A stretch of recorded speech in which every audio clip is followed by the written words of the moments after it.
Shalom, selamat pagi jemaat yang dikasihi oleh Tuhan. Kita kembali berjumpa dalam Salam Pagi. Bapak Ibu, mari kita lanjutkan pembacaan Alkitab kita di dalam kitab Imamat pasal yang ke-13.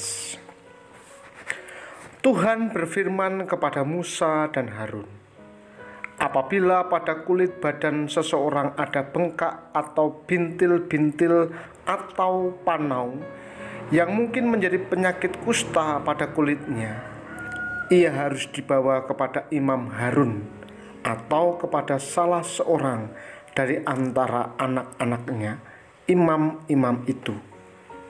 Imam haruslah memeriksa penyakit pada kulit itu, dan kalau bulu di tempat penyakit itu sudah berubah menjadi putih dan penyakit itu kelihatan lebih dalam dari kulit, maka itu penyakit kusta. Kalau imam melihat hal itu, haruslah ia menyatakan orang itu najis. Tetapi jikalau yang ada pada kulitnya itu hanya panau putih dan tidak kelihatan lebih dalam dari kulit, dan bulunya tidak berubah menjadi putih, imam harus mengurung orang itu 7 hari lamanya. Pada hari yang ke-7 haruslah imam memeriksa dia. Bila menurut penglihatannya penyakit itu masih tetap dan tidak meluas pada kulit, imam harus mengurung dia 7 hari lagi untuk kedua kalinya. Kemudian pada hari yang ke-7 haruslah imam memeriksa dia untuk kedua kalinya. Bila penyakit itu menjadi pudar dan tidak meluas pada kulit, imam harus menyatakan dia tahir. Itu hanya bintil-bintil. Orang itu harus mencuci pakaiannya dan ia menjadi tahir. Tetapi jikalau bintil-bintil itu memang meluas pada kulit, sesudah ia minta diperiksa oleh imam untuk dinyatakan tahir, haruslah ia minta diperiksa untuk kedua kalinya. Kalau menurut pemeriksaan imam bintil-bintil itu meluas pada kulit, imam harus menyatakan dia najis. Itu penyakit kusta. Apabila seseorang kena kusta, ia harus dibawa kepada imam. Kalau menurut pemeriksaan imam pada kulitnya ada bengkak yang putih, yang mengubah bulunya menjadi putih, dan ada daging liar timbul pada bengkak itu, maka kusta idapanlah yang ada pada kulitnya. Imam harus menyatakan dia najis dengan tidak usah mengurung dia, karena orang itu memang sudah najis. Jikalau kusta itu timbul di mana-mana pada kulit, sehingga menutupi seluruh kulit orang sakit itu dari kepala sampai kakinya, seberapa dapat dilihat oleh imam, dan kalau menurut pemeriksaannya kusta itu menutupi seluruh tubuh orang itu, maka ia harus dinyatakan tahir oleh imam. Ia seluruhnya telah berubah menjadi putih, jadi ia tahir. Tetapi pada waktu ada tampak daging liar padanya, najislah ia. Kalau daging liar itu dilihat oleh imam, ia harus menyatakan orang itu najis, karena daging liar itu najis dan itu penyakit kusta. Atau apabila daging liar itu susut dan berubah menjadi putih, haruslah orang itu datang kepada imam. Kalau menurut pemeriksaan penyakit itu telah berubah menjadi putih, haruslah imam menyatakan orang itu tahir. Memang ia tahir. Apabila pada kulit seseorang ada barah yang telah sembuh, tetapi di tempat barah itu timbul bengkak yang putih atau panau yang putih kemerah-merahan, haruslah orang itu minta diperiksa oleh imam. Kalau menurut pemeriksaannya panau itu kelihatan lebih dalam daripada kulit dan bulunya telah berubah menjadi putih, maka imam harus menyatakan orang itu najis, karena penyakit kustalah yang timbul dalam barah itu. Tetapi jikalau panau itu diperiksa oleh imam dan ternyata tidak ada bulu yang putih padanya, dan tidak lebih dalam daripada kulit, malahan pudar, imam harus mengurung orang itu 7 hari lamanya. Dan jikalau panau itu memang meluas pada kulit, imam harus menyatakan dia najis, itu penyakit kusta. Tetapi jikalau panau itu masih tetap dan tidak meluas, maka itu bekas bara, dan imam harus menyatakan orang itu tahir. Atau apabila pada kulit seseorang ada lecur karena api dan daging liar yang timbul pada lecur itu menjadi panau yang putih kemerah-merahan atau putih, maka imam harus memeriksa panau itu.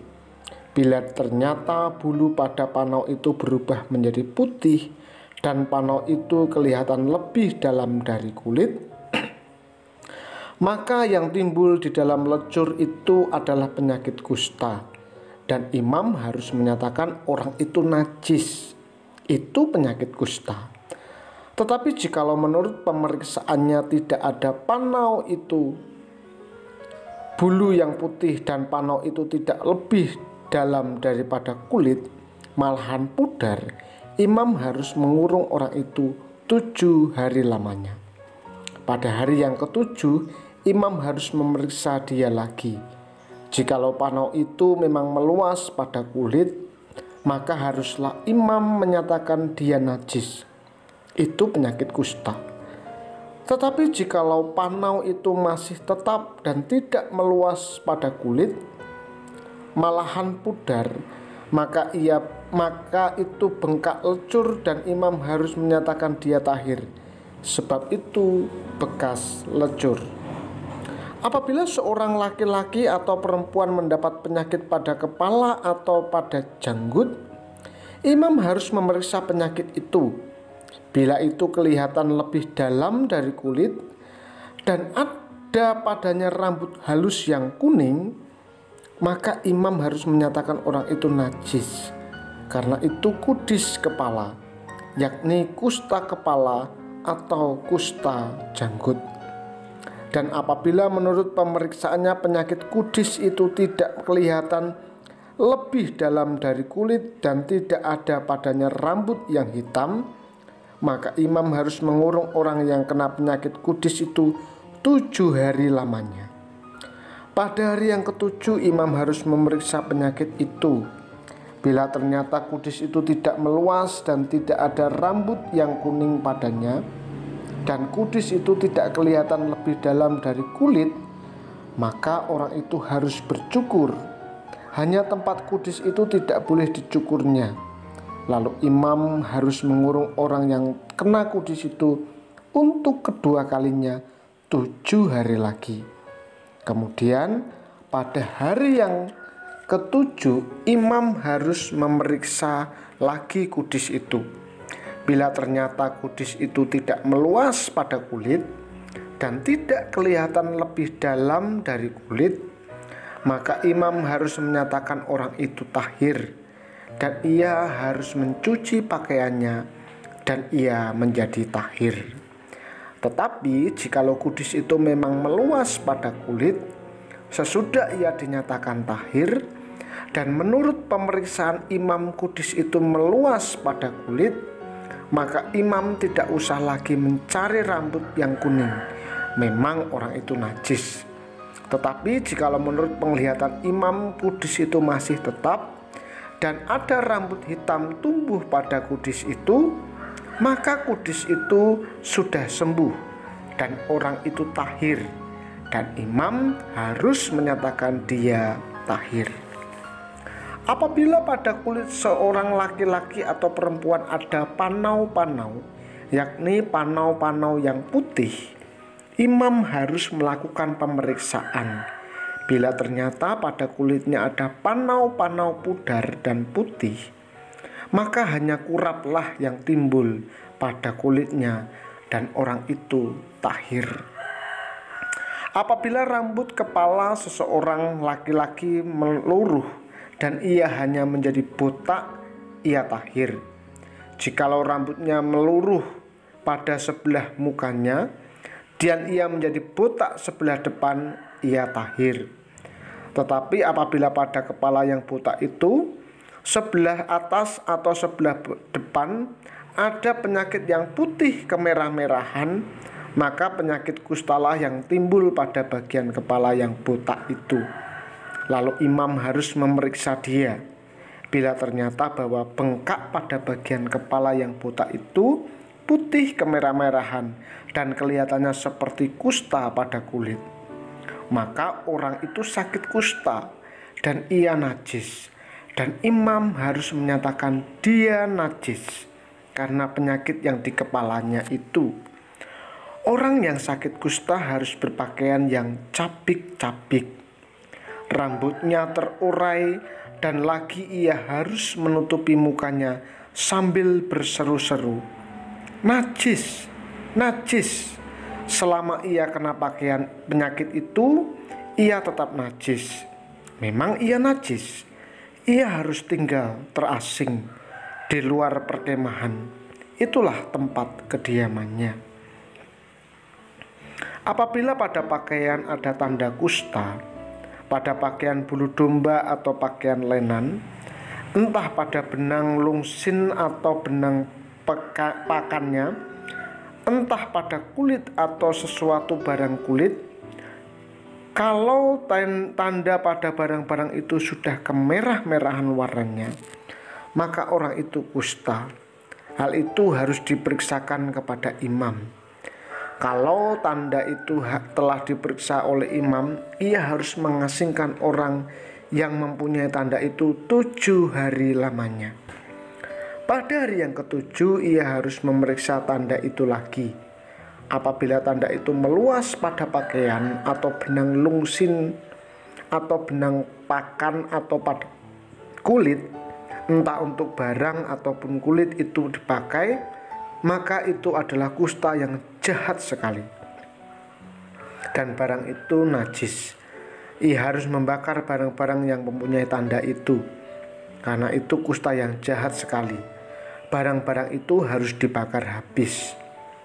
Tetapi jikalau menurut pemeriksaan imam tanda itu tidak meluas pada barang-barang itu, maka imam harus memerintahkan orang mencuci barang yang mempunyai tanda itu. Lalu ia harus mengasingkannya 7 hari lagi untuk kedua kalinya. Kemudian sudah barang itu dicuci, imam harus memeriksa tanda itu lagi.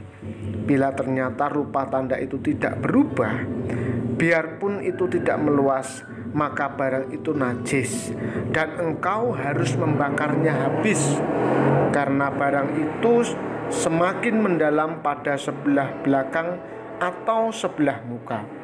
Dan jikalau menurut pemeriksaan imam tanda itu menjadi pudar sesudah dicuci, maka ia harus mengoyakkannya dari barang-barang itu. Tetapi jikalau tanda itu tampak pula pada barang-barang itu, maka itu kusta yang sedang timbul.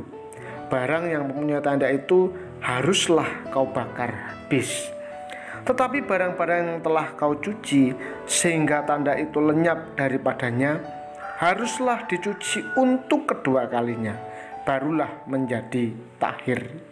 Itulah hukum tentang kusta yang ada pada pakaian bulu domba atau lenan, atau pada benang lungsin, atau pada benang pakan, atau pada setiap barang kulit, untuk menyatakan tahir atau najis. Ibu yang saya kasih di dalam nama Tuhan, orang Israel dengan tanda mencurigakan pada kulitnya, seperti timbul luka atau bengkak, harus melapor kepada imam untuk pemeriksaan lebih lanjut. Hal ini menandakan bahwa kepedulian Tuhan bukan semata-mata pada tubuhnya. Ini bukan sekedar masalah kebersihan kulit. Penyakit kusta yang merusak jaringan daging dan menyebar ke seluruh tubuh melambangkan dosa yang merusak inti kehidupan dan menyebar ke seluruh aspek kehidupan. Itu sebabnya seseorang yang terkena kusta menjadi najis dan memerlukan pertolongan yang lebih daripada pertolongan medis. Syukur kepada Tuhan, di dalam Kristus batin kita terus-menerus dikuduskan. Pengudusan Kristus mentahirkan kenajisan dosa. Kita harus mengusahakan agar kekudusan batin itu mengalir keluar dan mewujud nyata dalam kekudusan di semua aspek hidup kita. Mari kita berdoa. Bapa, terima kasih untuk penebusan yang telah Tuhan kerjakan melalui karya Tuhan Yesus di kayu salib, sehingga kami menjadi tahir, sehingga kami tidak lagi hidup dalam dosa. Untuk itu Tuhan, pada pagi hari ini kami mau menyerahkan hidup kami agar kami terus dipimpin Tuhan melewati berbagai pergumulan hidup, melewati tantangan hidup dengan bergantung kepada Tuhan sepenuhnya. Hamba berdoa untuk jemaat Tuhan di Salatiga Pusat maupun di cabang Salatiga Timur. Tuhan berkati sepanjang aktivitas kami ini, Tuhan yang memberkati. Dalam nama Tuhan kami Yesus Kristus kami berdoa. Amin. Tuhan Yesus memberkati.